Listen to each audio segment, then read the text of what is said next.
Glória a Deus, louvado seja o Senhor Deus, por nos dar condições de mesmo à distância, poder nos ajuntar em celebração a Ele. Eu sei que muitos irmãos estão conectados, louvando e celebrando ao Senhor conosco, e isto é louvável. Este é um tempo em que precisamos estar juntos, os nossos corações precisam estar unidos por um bem muito maior. E eu quero, de antemão, dizer aos irmãos que todos estes cultos ao vivo que faremos, eu estarei usando esse uniforme. E essa camisa, ela tem, neste culto, um papel muito importante, fazer com que você não se esqueça da obra missionária, fazer com que você lembre que este é um tempo de transformarmos o mundo com a alegria do Senhor Jesus. Meus queridos irmãos, o mundo está sem esperança, o mundo está desesperado, o mundo está angustiado. E as pessoas que não conhecem ao Senhor, e as pessoas que não têm um relacionamento íntimo com o Senhor, estão desesperançadas. E a igreja de Jesus precisa nesse momento então se apresentar como instrumento para que o mundo vença a desesperança. E é exatamente sobre isso que acabamos de cantar, que queremos compartilhar nesta manhã. Quero trazer à memória aquilo que pode nos dar esperança. E eu quero convidar você a abrir aí na sua casa a sua Bíblia em Lamentações, capítulo 3. Lamentações de Jeremias, capítulo 3, verso 21 em diante. Lamentações de Jeremias, capítulo 3, verso 21 em diante. A palavra do Senhor nosso Deus diz assim.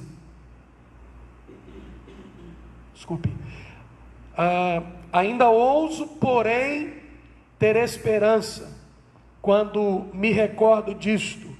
O amor do Senhor não tem fim, suas misericórdias são inesgotáveis, grande é a sua fidelidade, suas misericórdias se renovam cada manhã.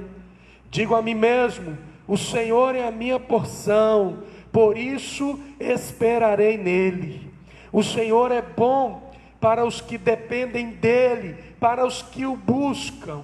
Portanto, é bom esperar em silêncio pela salvação do Senhor. É bom as pessoas se sujeitarem, ainda jovens, ao jugo de sua disciplina, que permaneçam sozinhas e em silêncio sob o jugo do Senhor, que se deitem com o rosto no pó, pois talvez ainda haja esperança, que deem a outra face para os que os ferem e aceitem os insultos de seus inimigos, pois o Senhor não abandona ninguém para sempre. Posso repetir esse texto, esse verso 31, pois o Senhor não abandona ninguém para sempre. Embora traga tristeza, também mostra compaixão por causa da grandeza de seu amor, pois não tem prazer em afligir as pessoas, nem em lhes causar tristeza. Quando alguém esmaga sob os pés todos os prisioneiros da terra, quando nega os outros seus direitos em oposição ao Altíssimo, quando distorce a justiça nos tribunais, será que o Senhor não vê tudo isso? Quem pode ordenar que algo aconteça sem a permissão do Senhor? Acaso o Altíssimo não envia tanto a calamidade como o bem? Então por que nós humanos nos queixamos quando somos castigados por nossos pecados? Feche seus olhos mais uma vez, vamos orar ao Senhor. Pai bendito, nós nos curvamos diante do Senhor nesta hora, nós nos humilhamos diante do Senhor nesta hora, agindo Deus, quem impedirá? E agora, Deus, estamos diante da sua palavra, que vem nos confrontar, vem nos disciplinar, nos exortando a nos voltar para Ti, para viver debaixo da plenitude do Senhor, para viver debaixo da sua potente mão, da sua poderosa mão que está estendida.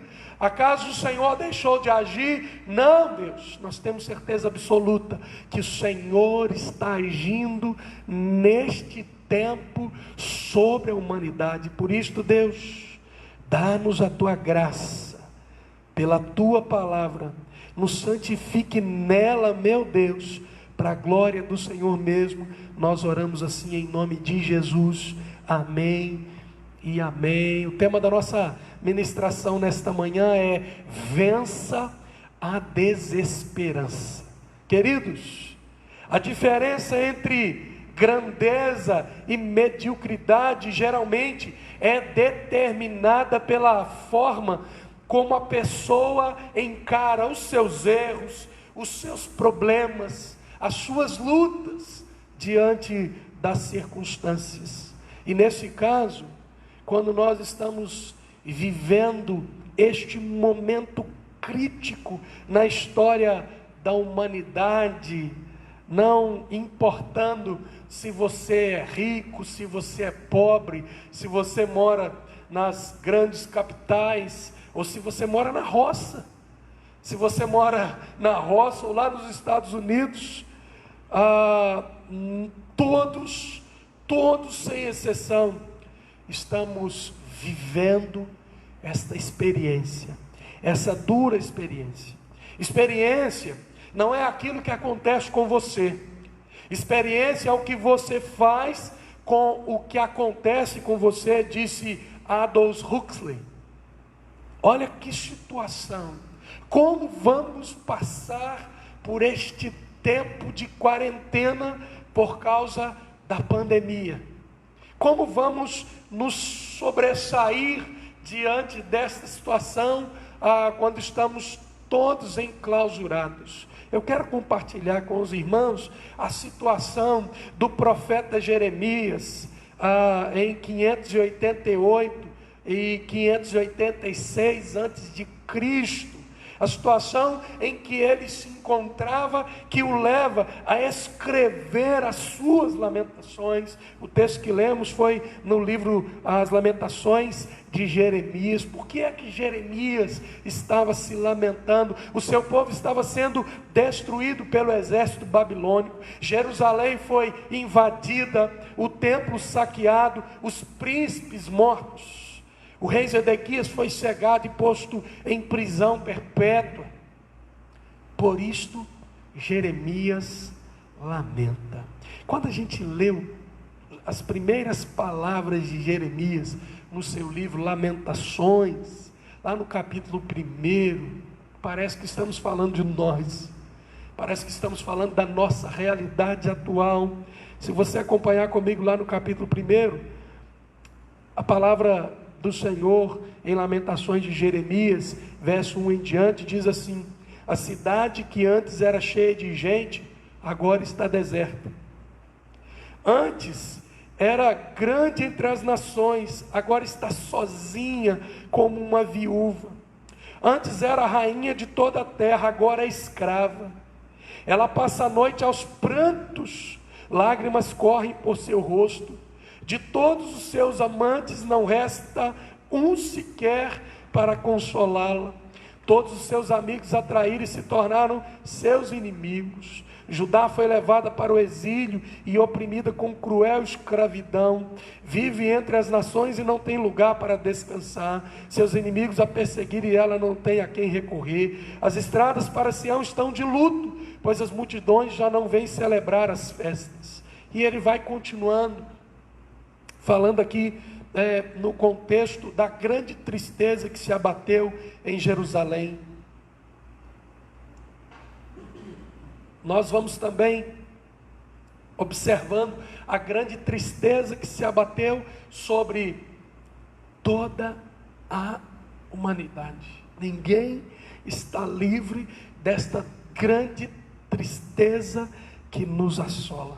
E é neste contexto de ruína em que se encontra a Jerusalém de Jeremias, e é nesse contexto de desesperança que se encontra toda a humanidade nos nossos dias, é que eu quero trazer à memória o que me pode dar esperança. Eu quero trazer à memória o que pode nos dar esperança. Eu quero trazer à memória aquilo que pode dar esperança para toda a humanidade, para os crentes e para os descrentes. Há pessoas que não acreditam em Deus, mas nesse momento, nós olhamos para toda a situação e nós podemos fazer como o salmista nos perguntando: olho para os montes e pergunto de onde é que virá o nosso socorro. E não tem poderio que pode contra esta situação em que estamos vivendo. O único que pode nos socorrer nesse instante é o Senhor Deus. E é por isso que nós estamos curvados e humilhados diante do Senhor. E é por isso que nós estamos debruçados na sua palavra, que nos diz: quero trazer à memória o que me pode dar esperança.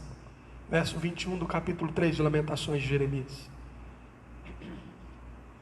E eu quero dizer aos irmãos nesta manhã razões porque nós podemos ter esperança com base no texto do capítulo 3 que lemos.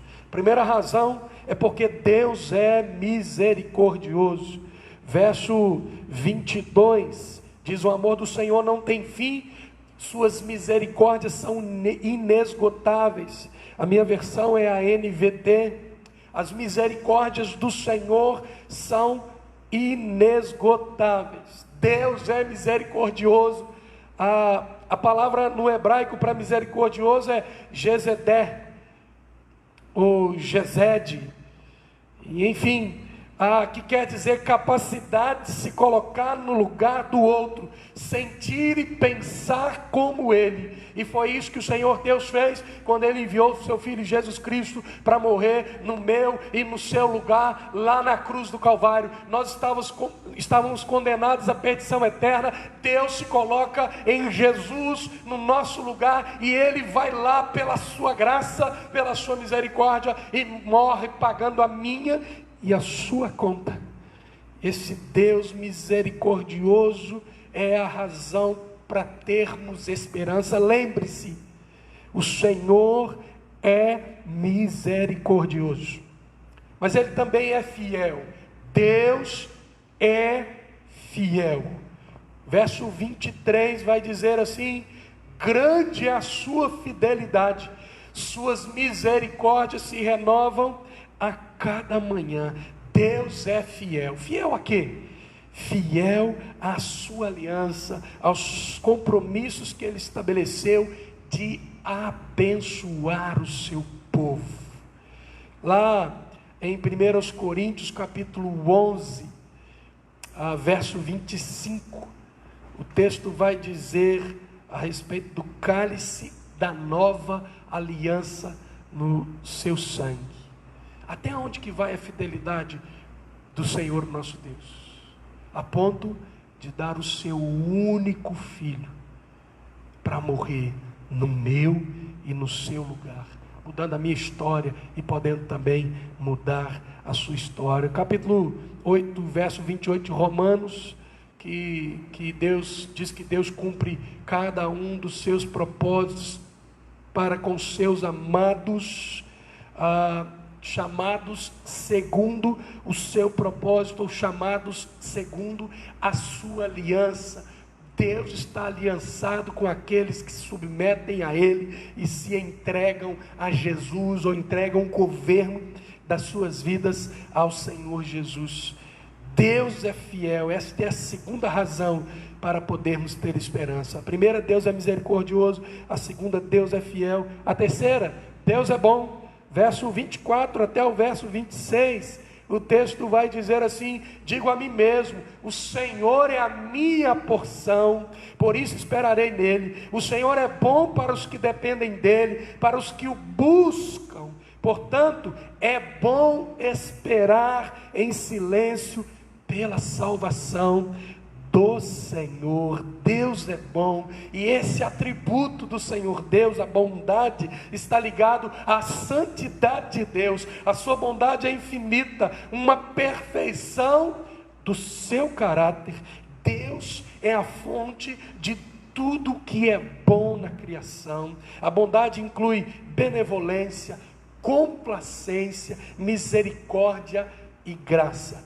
Além disto, Deus nos aperfeiçoa. Podemos ter esperança no Senhor, porque Ele tem nos aperfeiçoado. E agora eu quero te convidar a acompanhar comigo novamente, a partir do verso 27, do capítulo 3 de Lamentações de Jeremias. Vamos ler até o verso 23, a palavra do Senhor diz assim: é bom as pessoas se sujeitarem, ainda jovens, ao jugo de sua disciplina, que permaneçam sozinhas e em silêncio sob o jugo do Senhor, que se deitem com o rosto no pó, pois talvez ainda haja esperança,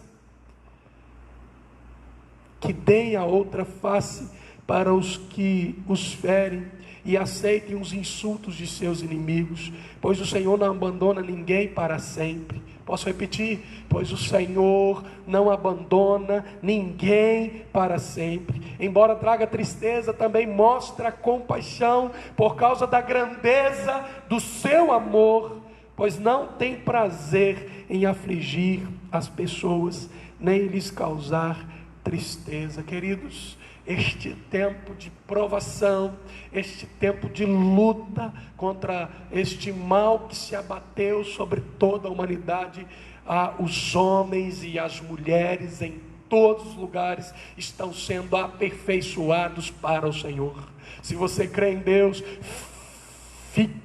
foque o teu olhar em Jesus nesse instante, o autor e consumador da nossa fé. O Senhor Deus está nos aperfeiçoando. Se você ainda não crê em Deus, eu queria te convidar a fazer um desafio ao Senhor. Volte-se para Ele, volte-se para a sua palavra e diga: Deus, se o Senhor existe, revele-se a mim, e Deus vai te mostrar que Ele é o Todo-Poderoso neste universo. Ele é o Criador de todas as coisas, é Ele quem tem o controle sobre todas as coisas e ninguém mais. Ele está nos aperfeiçoando neste tempo. Nós estamos sendo humilhados, nós estamos tendo que nos voltar para dobrar os nossos joelhos diante do Senhor, para, como salmista, dizer: Senhor Deus, o Senhor é o socorro, o Senhor Jesus é a única esperança, Ele é a cura que tanto nós estamos buscando nesses dias. Sabe qual é o caminho para a esperança? Verso 21 declara qual é o caminho para a esperança: ainda ouso, porém, ter esperança quando me recordo disto. Ou, noutras palavras, quero trazer à memória o que me pode dar esperança. O caminho para a esperança está ligado à nossa mente, à nossa razão. A esperança surge na mente, desce ao coração e motiva as minhas ações. A principal ação neste tempo é ficar em casa. A principal ação é ficarmos reclusos.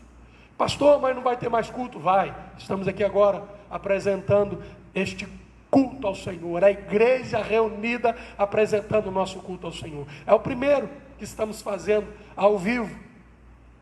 Mas obviamente teremos outras oportunidades. Enquanto a misericórdia do Senhor não vem sobre nós e extirpe este mal de toda a humanidade. E quando formos fazer, obviamente outras pessoas estarão também participando, mas a igreja está dobrada diante do Senhor em oração, louvando ao Senhor, celebrando ao Senhor, adorando ao Senhor, estudando a palavra do Senhor através dos cultos domésticos. E nós precisamos trazer à memória em todo o tempo o que pode nos dar esperança. Para de pensar na tristeza das consequências das circunstâncias, ou na tristeza das consequências do nosso pecado, para lidar com a causa das tristezas. A causa das nossas tristezas é o pecado. A humanidade tem pecado contra o Senhor Deus. Os homens e as mulheres espalhados por todo o mundo não se têm voltado para o Senhor Deus. Nós estamos muito mais preocupados em satisfazer os nossos anseios, as nossas necessidades, a nossa carne. Até agora há pouco o Brasil festejava a carnalidade, e enquanto o coronavírus era trazido para o nosso país. E agora, lamentavelmente, nós precisamos reconhecer a causa das nossas tristezas, é o nosso pecado, e precisamos nos voltar para o Senhor Deus. O verso 39 está dizendo assim aqui no capítulo 3: então, porque nós humanos nos queixamos quando somos castigados por nossos pecados? Os nossos pecados terão consequências, e aí o profeta está dizendo que nós precisamos assumir o nosso pecado. Verso 40 vai dizer assim: em vez disso, em vez de nos queixarmos por sermos castigados pelo nosso pecado, verso 40 está dizendo: em vez disso, examinemos os nossos caminhos e voltemos para o Senhor. É tempo de nos voltarmos plenamente para o Senhor. Verso 41: levantemos os corações e as mãos para Deus nos céus e digamos: pecamos e nos rebelamos, e tu nos perdoaste. Voltemos para o Senhor, voltemos para Deus, esquadrinhemos os nossos caminhos, provemo-los e voltemos para o Senhor. É tempo de nos curvarmos diante do nosso Deus. E aí, queridos, por último, aguardar uma segunda oportunidade, aguardar um novo propósito, aguardar uma nova visão da parte do Senhor nosso Deus, baseados na soberania de Deus. Porque Jeremias, baseado na soberania de Deus, pede lá no verso 19 do capítulo 5 agora, capítulo 5 de Lamentações de Jeremias, verso 19 até o verso 21, o profeta diz assim: mas tu, Senhor, reinas eternamente, teu trono permanece de geração em geração. Por que continuas a te esquecer de nós? Por que nos abandonaste por tanto tempo? Restaura-nos, Senhor, e faz-nos voltar para ti. Devolve-nos a alegria que tínhamos antes. O profeta arrependido ora assim ao Senhor. O crente arrependido precisa orar assim ao Senhor, buscando na soberania de Deus, que é poderoso para nos converter e renovar pessoas e vidas destruídas. O Senhor Deus é poderoso para aniquilar de uma vez por todas o coronavírus da face da terra. Eu creio nisso, e a igreja de Jesus Cristo precisa crer nisto, e ela precisa dobrar os seus joelhos, e ela precisa invocar o nome poderoso do Senhor. A igreja de Jesus precisa se voltar para o Senhor neste tempo. As nações pecaram, a humanidade pecou, o homem pecou contra Deus e está amargando consequências difíceis. E nós precisamos nos arrepender e nos voltar para o Senhor nesta hora, e fazer isto que acabamos de ver e de dizer, trazer à memória hoje o que pode nos dar esperança. Deus é a nossa esperança, o Senhor Jesus é a nossa esperança, Ele é a única esperança. Não seja refém do que você fez no passado, dos pecados que você cometeu no passado. Busque o Senhor e o perdão do Senhor sobre a sua vida. Ele está no controle de tudo, Ele é poderoso para reverter qualquer situação, e em nome de Jesus Ele vai reverter esta situação para a glória dele mesmo. Ele vai reverter a situação para dizer que Ele é Deus. O Senhor é Deus, só Ele é Deus. Nenhum presidente de nenhuma nação é Deus. Entendamos isto. Ninguém tem o controle absoluto de nada. O Senhor tem o controle de todas as coisas. O Senhor Deus é soberano, Ele tem o controle de todas as coisas. Nos voltemos para o Senhor e traga à memória aquilo que pode te dar esperança. Que Deus tenha misericórdia de nós, e que Ele haja com graça e poder, dispensando o seu favor sobre toda a humanidade, em nome de Jesus. Vamos orar mais uma vez. Abaixe sua cabeça, feche seus olhos e vamos orar. Soberano Deus, muito obrigado pela tua palavra que vem de encontro aos nossos corações nesta hora, trazendo, Senhor Deus, a alegria de sabermos que o Senhor tem o controle de todas as coisas, nos ajudando a trazer a memória de tantas coisas que o Senhor já fez até aqui. É verdade, até aqui o Senhor nos ajudou, e o Senhor continuará nos ajudando, para a glória do Senhor mesmo. Por isso, Deus, nesta hora nós te imploramos, nós suplicamos, prostrados, curvados diante de ti, nos humilhando diante do Senhor.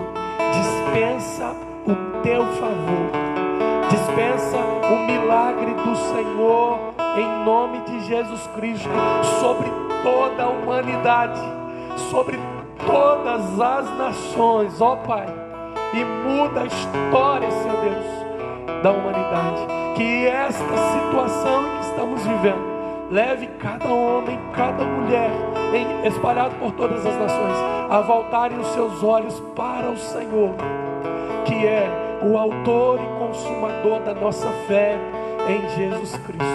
Deus, que a pandemia do coronavírus faça com que os homens se voltem para o Senhor, e que eles se curvem diante do Senhor, e arrependidos entreguem os seus corações, entreguem o governo das suas vidas ao Senhor Jesus Cristo, o nosso único e suficiente Salvador. Deus amado, que toda a humanidade possa entender que Jesus Cristo é o caminho, a verdade e a vida, e ninguém pode ir até o Senhor se não for através de Jesus.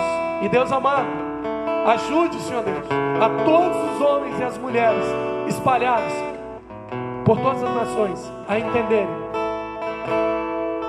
que pior do que sucumbir ao coronavírus é ser condenado eternamente.